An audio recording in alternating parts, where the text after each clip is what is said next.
Madame Auger, sur la question de la rapidité de certaines décisions, je crois aussi qu'il faut pas nier le fait qu'il y a aussi une brutalité des décisions gouvernementales qui fait qu'on s'adapte et que quand vous avez par exemple le Premier ministre qui vous dit du jour au lendemain que le RSA est augmenté de temps, on doit subir cette information, mais c'est vrai, et donc adapter notre budget en conséquence. Non mais la brutalité, elle vient aussi de là.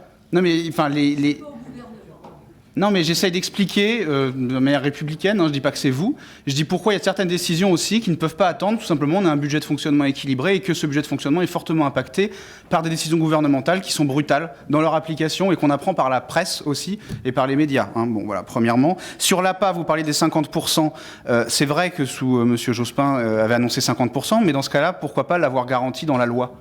C'est là où il y a une perversité. C'est qu'il n'y a aucune loi, il n'y a aucun écrit qui garantit la couverture à 50%.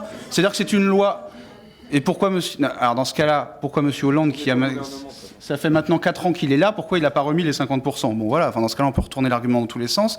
Ce que je veux dire, c'est que c'est une loi mal faite, puisqu'elle ne donne pas les garanties suffisantes pour couvrir la dépense. Monsieur Courel, parce que vous avez parlé de ma délégation...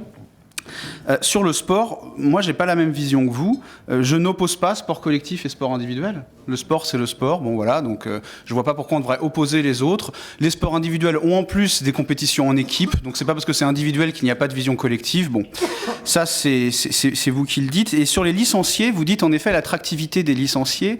Je crois que c'est aussi un facteur d'attractivité de mettre en avant des champions départementaux, et donc de les soutenir dès le départ, parfois en amont, et donc qui sont des modèles pour des jeunes qui veulent... On sait très bien quand on parle avec les présidents de clubs ou des présidents de comités, etc., que ce qui marche le plus, c'est quand un sportif est en vue et qu'on veut le prendre en exemple, et les jeunes sont très sensibles à ça. Donc ça fait aussi partie d'une politique d'attractivité. Et vous vous inquiétez de l'aide aux clubs. On ne peut pas garantir aujourd'hui qu'on maintiendra toute l'enveloppe intégrale. Ce serait mentir, puisque évidemment on a les contraintes budgétaires qu'on a dites. Et je pense que ce serait malvenu de nous critiquer là-dessus, puisque de 2009 à 2014, le soutien au mouvement sportif a baissé de 500 000 € dans ce département. Donc ça veut dire que je veux bien entendre tous vos beaux discours, etc. Mais tous les ans, à part 2011, il y avait une échéance électorale, peut-être qu'il y a une petite augmentation, mais toutes les autres années, c'est en baisse de manière assez forte, tout simplement parce que vous aviez déjà des contraintes, mais encore, vous aviez moins de contraintes, puisque je rappelle que la baisse de dotation, c'est à partir de 2014.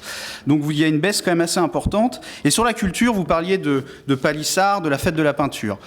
Vous dites que la fête de la peinture, vous dressez un tableau assez idyllique, je trouve, de cette manifestation. Écoutez, moi j'ai pas un bilan aussi positif. Il y a des choses très bien qui se font dans le cadre de la fête de la peinture. Il y a aussi des choses qui sont inscrites dans le programme qui n'existent pas ou qui ne sont pas à la hauteur. Je pense que tous les élus locaux ici le savent, donc on est là pour se dire les choses.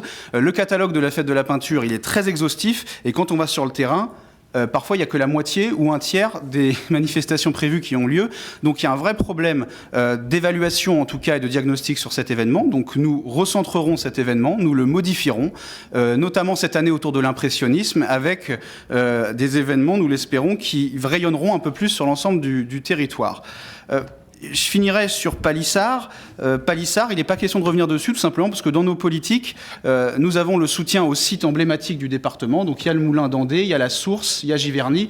Et donc c'est pas parce que nous revoyons le format de la fête de la peinture que le concours Palisard, en effet, qui a un beau rayonnement qui dépasse le département, soit remis en cause pour ça. Juste pour conclure, vous avez commencé votre intervention, ou en tout cas vous avez parlé de Standard & Poor's. J'en ai marre qu'on cite Standard & Poor's pour dire qu'on a des bons résultats. J'en ai marre que même dans la presse, on attende la note des agences de notation américaines ou étrangères qui ont une logique privée, qui sont des logiques financières, pour juger des bilans politiques de pays ou de départements. Là, c'est vraiment une logique de fond, et ça m'étonne de vous, en plus, puisque vous avez commencé en disant « moi, je suis de gauche, donc je ne soutiens pas le département, vous soutenez pas le gouvernement, entre autres, et les deux. » Et vous avez dit ça, et après, vous citez Standard & Poor's.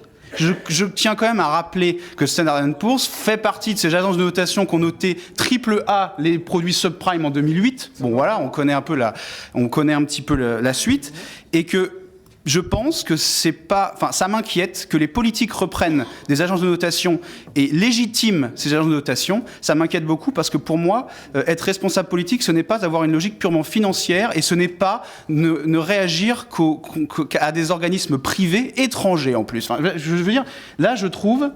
Non mais qu'en termes d'indépendance d'esprit... en termes d'indépendance d'esprit, c'est peut-être mon vieux côté gaulliste qui ressort, même si j'ai pas connu cette époque. Je veux dire, communiste, je dirais pas jusque-là, mais en tout cas, en termes d'indépendance d'esprit, je pense que De Gaulle est communiste, ça c'est une nouveauté, donc j'ai appris quelque chose aujourd'hui.